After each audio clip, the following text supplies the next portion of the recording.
Hey, it's Theo, and thank you for joining me. We recently had a huge patch that kind of did more than the actual expansion launch, so it's a good time to go over the best decks. As always, deck codes are in the description, and if you enjoyed this video, make sure to like, subscribe, and maybe even comment. Now let's get started with the very first deck, and it is Shaman at the top. And yeah, it got some nerfs, but yeah, this deck isn't running those cards anymore because of them. No Wave of Nostalgia, no Molten Magma. Now what this deck is doing compared to the older decks is running like a small pirate package.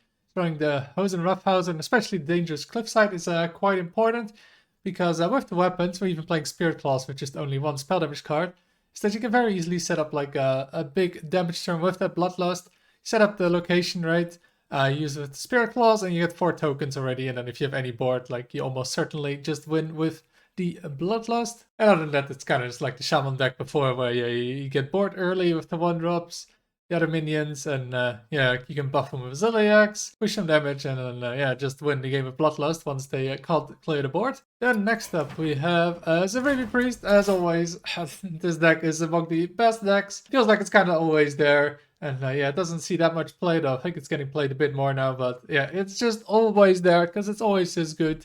I mean, Zarimi is a hell of a card, getting an extra turn. Can be hard to beat that, especially when this is a very aggressive deck as well, right? Just like the Shaman deck, just a bunch of 1-drops. Even the new Orbital Halo is extremely good, a 0 mana buff that makes it very hard to clear the board early. And besides that, yeah, the usual Zarimi stuff. Got the dragons, yeah, got the Thirsty Drifter, Amatul, I mean, the buff Zilliax. So yeah, very similar to before, but extremely strong at the moment. Then we have a Hunter deck here, and it's another deck that just, it's a very aggressive deck and just really strong at getting board early, and then winning with that board, with buffing it, and then just pushing the damage after that with cards like Agromar, Kill Command, and the Jungle Gym. And yeah, a lot of aggressive decks here in the top. I think that's partly because of yeah, people trying out stuff like slower Starship decks, and this kind of style of deck really punishes that. But yeah, stats are really good on these decks, so that's why they're all here at the top. Then for the next deck we have a Pirate Demon Hunter, another aggressive deck, and the usual, right? It's running the early drops, then you can buff them. The Roughhouse again, like Shaman, or the Zilliax, like all these decks are running. Yeah, Zilliax is a hell of a card. And yeah, it's Demon Hunter, so it has a lot of damage, especially with actually the Priest cards it's running, right? With the Hot Calls, the Acupuncture.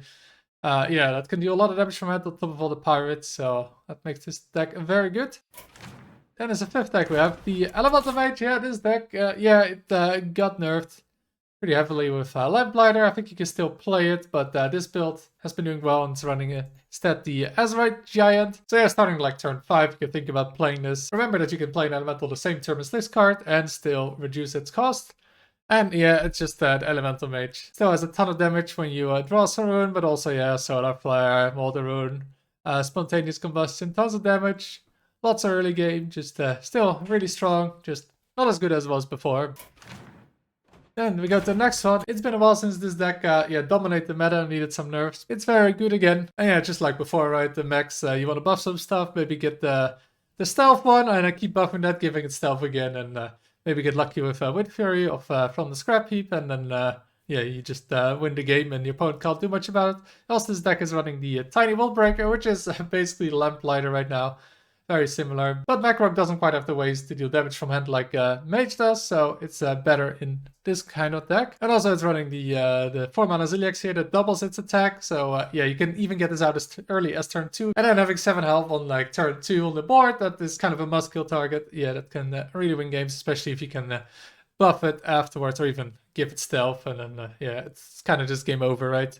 Turn 2 Zilliax into turn 3 Spider. Not a lot of decks can really deal with that. And then the next one I have is the Flood Paladin. Yeah, you've seen this a few months ago when it was like the best deck. It got nerfed, but it's still running those cards, right? The Prismatic Beam, the Showdown. It's still very good at getting control of the board and then buffing it with cards like Crusader Aura, Flash Hill, and of course the Zilliax. Just get board early with this deck, and then if the opponent doesn't have a board clear, it's just kinda over. Then we have the next one is Pain Warlock. Yeah, it's kind of back again. It got a bit of a weaker last patch, of course, but it's still a very, very fast deck. Again, you want to try and get as soon as possible to these Prison Horrors and the Molten Giants. That's where the strength of the stack is. And then the rest of the cards are really there just to support these two cards. Just like Mech Rogue, we also have the 4 mana Ziliax here, because it can almost be like single-handedly a win con if they don't deal with it. Especially if you can also play it in the same turn with like Prison Horror and Molten Giant. And of course, it helps you get closer to those cards as well because it deals damage. Then for the next deck we have is Hand Buff Paladin. Yeah, it's the same hunt buff kind of as before.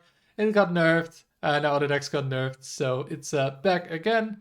And yeah, what is there to say about this deck, right? Just get the weapon, buff the stuff, and yeah, win the game through that. And yeah, if you don't win on board, you always have the charges with Deckhand and Leroy.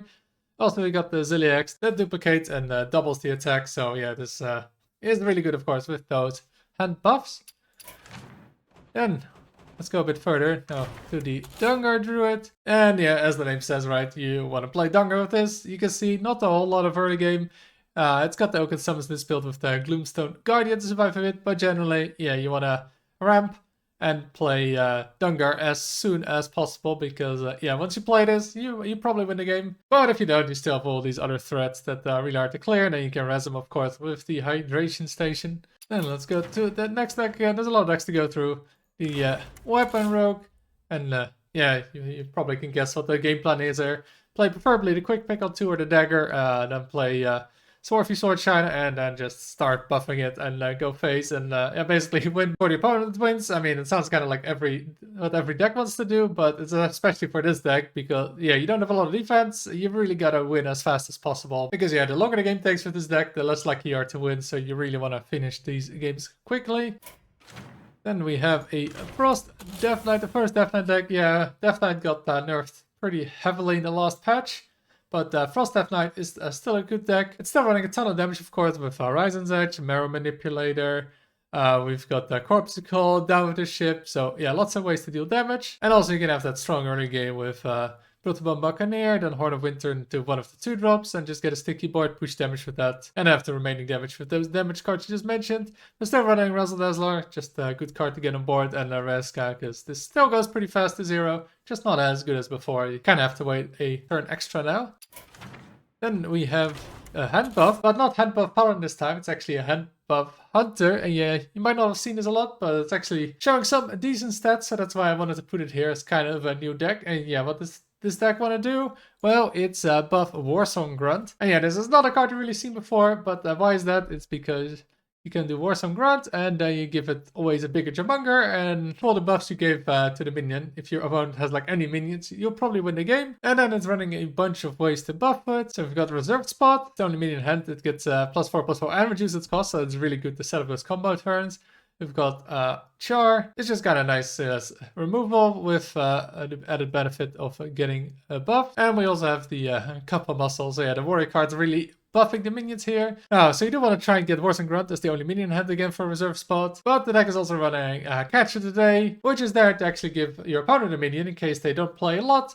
Or you maybe need an extra card, just hope you kind of draw it after you've buffed the Warsong Grunt. But this can be a nice way to gain a ton of extra damage, because this can of course trade to the bigger minion, and then Warsong Grunt can kill the 2/1 and kill that bigger minion that now has 3 less health to push even more damage. So yeah, if you ever play against this deck, yeah, be careful with playing minions.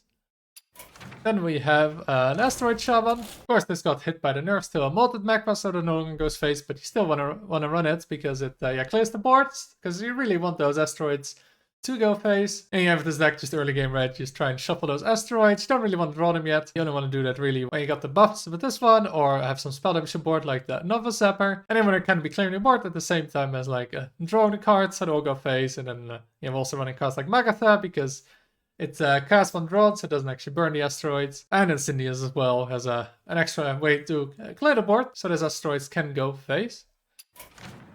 Then we have a few more decks here. We've got the Libram Paladin. Yes, finally, with the last patch, it got a lot better. It's finally actually playable. And funny enough, it's actually not running one of the buff cards, because you're only running one way to discount your Librams with the Interstellar Star Slicer. It's not running the Void Drop.